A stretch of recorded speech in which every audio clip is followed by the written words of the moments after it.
जय हिंद दोस्तों। तबीयत थोड़ी सी डाउन है, इसलिए हो सकता है आज मेरी आवाज़ थोड़ी सी धीरे आ रही हो। कंपनी का नाम है we work.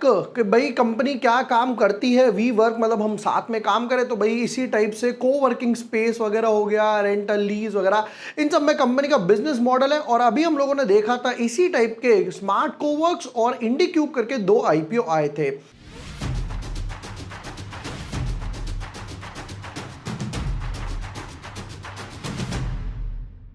Hi everyone, my name is Jubor Washne. I am a SEBI registered research analyst.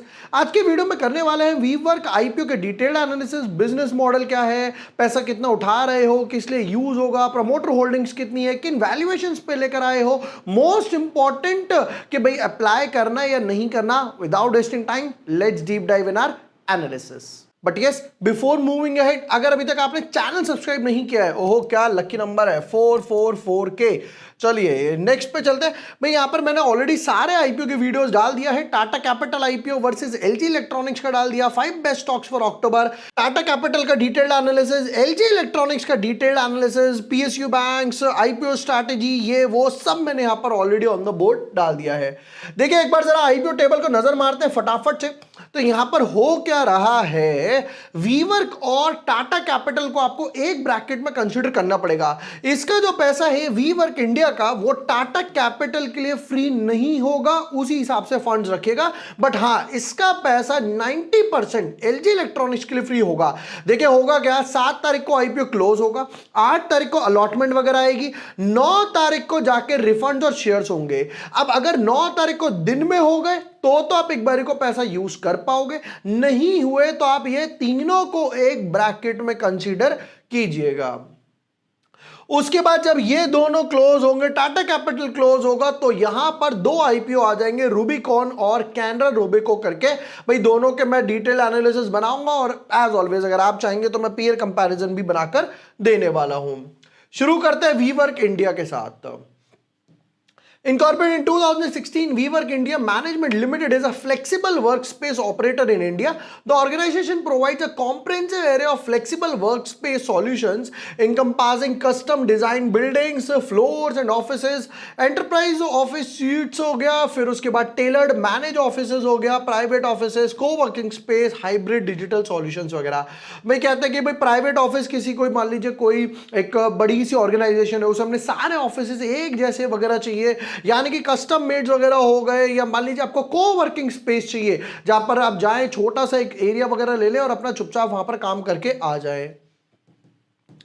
The company provides flexible, high-quality workspace for clients or members. The company's clientele includes large enterprise, small business, startups and professionals वगैरह। फिर उसमें कहते हैं जी 68 operational centres हैं, जिसमें अभी 1.14 लाख से भी ज़्यादा डेस्क कैपेसिटी है, जिसमें कि 8 सिटीज़ में हम लोग काम करते हैं। बेंगलुरु और मुंबई हमारा हाईएस्ट कॉन्ट्रीब्यूटर यहाँ पर नजर आ रहा है। फिर उसके बाद क्लाइंट्स में कुछ अमेजन वेब सर्विसेज हो गया, फिर उसके बाद जेपी मॉर्गन हो गया, डिस्कवरी कम्युनिकेशन हो गया, डिश लैब्स हो गए, सीबीएस सर्विसेज हो गया और जीटी हो गया, ग्रैंड थ्रॉटन। तो देखो एज ऑफ नाउ देख के तो जो एक कोवर्किंग स्पेस होता है उसी टाइप का बिजनेस मॉडल है। बट हाँ, एक अच्छी बात है कि इनके अमेजन हो गया, जेपी, जीटी, इस टाइप के क्लाइंट्स नजर आ रहे हैं। फटाफट से कुछ इंपॉर्टेंट डेट्स पे नजर डालते हैं। कहते हैं आईपीओ ओपन होगा 3 तारीख को, फिर 7 तारीख को आईपीओ क्लोज होगा, 8 तारीख को यहां पर अलॉटमेंट वगैरह आएगी, 9 तारीख को रिफंड्स और शेयर्स आने वाले हैं। देखिए ये वो बात था, अगर अलॉटमेंट आती है 8 तारीख को और उसी टाइम पर अगर आपके फंड अनब्लॉक हो जाते हैं तो बढ़िया है, आप इसको एक बारी को हो सकता है यहां पर एलजी के लिए यूज कर पाओ। बट अगर नहीं हुए तो चांसेस कम है कि भाई टाटा और एलजी दोनों में यूज हो पाएगा।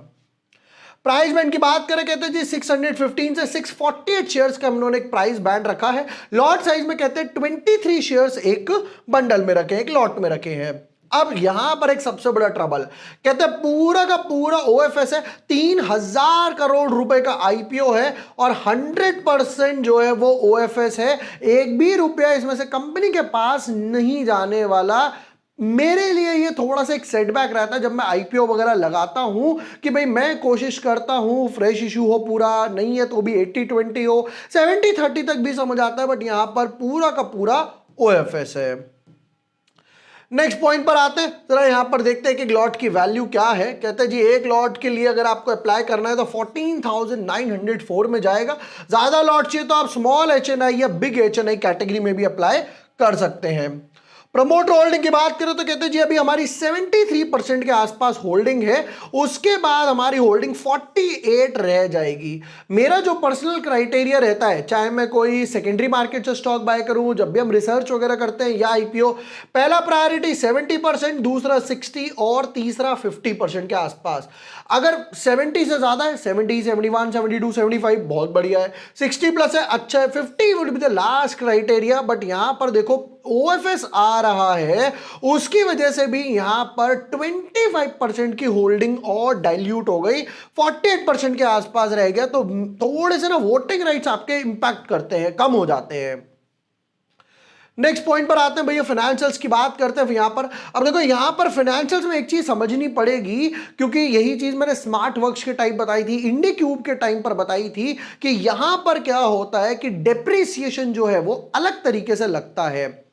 यहां पर बात करते हैं जरा एसेट्स की, तो कहते हैं 4400 ऑलमोस्ट फ्लैट था, फिर एक अच्छा खासा जंप आया, ऑलमोस्ट 54,000 करोड़ के आसपास एसेट्स बढ़ गए। इनकम की बात करें, कहते हैं 1400 करोड़ की इनकम थी, 1700 हो गई और 2000 हो गई। अनुमान हर साल 300 करोड़ के आसपास इनकम बढ़ रही है।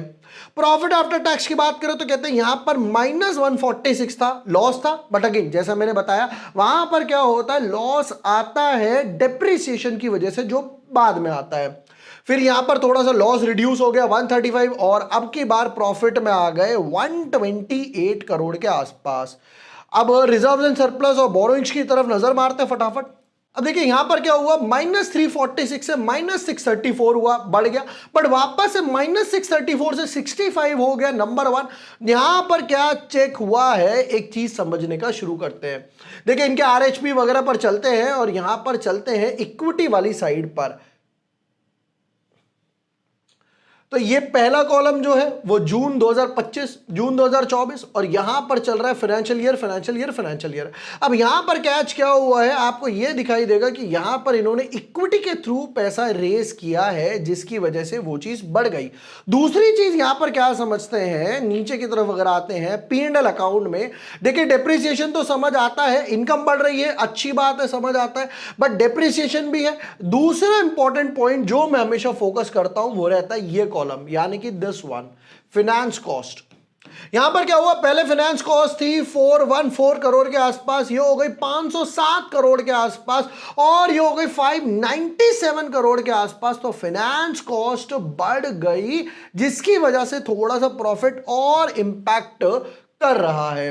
वापस आते हैं, बट हालांकि एक अच्छी बात हुई है कि यहां पर 625 से 310 करोड़ की बोरिंग्स पे लेकर आए, तो बोरिंग्स रिड्यूस तो हुई है। नेक्स्ट पॉइंट पर आते हैं, रिटर्न ऑन नेटवर्थ की बात करें तो कहते हैं जी 63% के आसपास है, प्राइस टू बुक वैल्यू 41 के आसपास है, थोड़ा सा हाई नजर आ रहा है।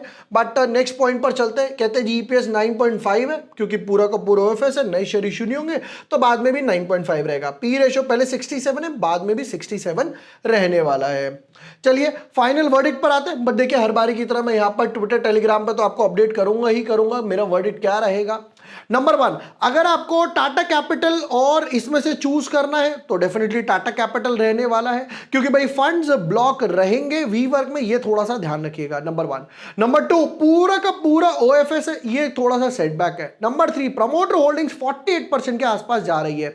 नंबर 4, अच्छी बात यह है कि भाई देखिए जब यहां पर स्मार्ट कोवर्क्स आया था, उसने एक अच्छा खासा पैसा बना कर दिया, सेक्टर तो अच्छा खासा मूव इन कर रहा है। अभी ये लोग मुंबई बेंगलुरु की तरफ ज्यादा है, जैसे जैसे टायर 2 की तरफ जाएंगे तो हो सकता है और एक्सपेंशन फेज में पैसा बढ़ जाए, मतलब एक अच्छी खासी इनकम बढ़ जाए, और हाँ लॉस से भाई प्रॉफिट वगैरह में भी आए हैं। बात कर लेते हैं फाइनल की, भाई ओवर सब्सक्रिप्शन और लिस्टिंग गेन में क्या करना है।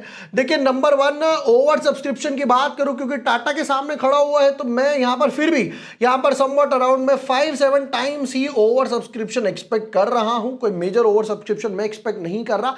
लिस्टिंग गेन की बात कर लेते हैं तो समवट अराउंड 2 to 5% के आसपास लिस्टिंग गेन रहने वाले हैं। मैं पर्सनली वी वर्क इंडिया में अप्लाई नहीं करने वाला हूं, I will skip this IPO IPO, use the funds for Tata and LG.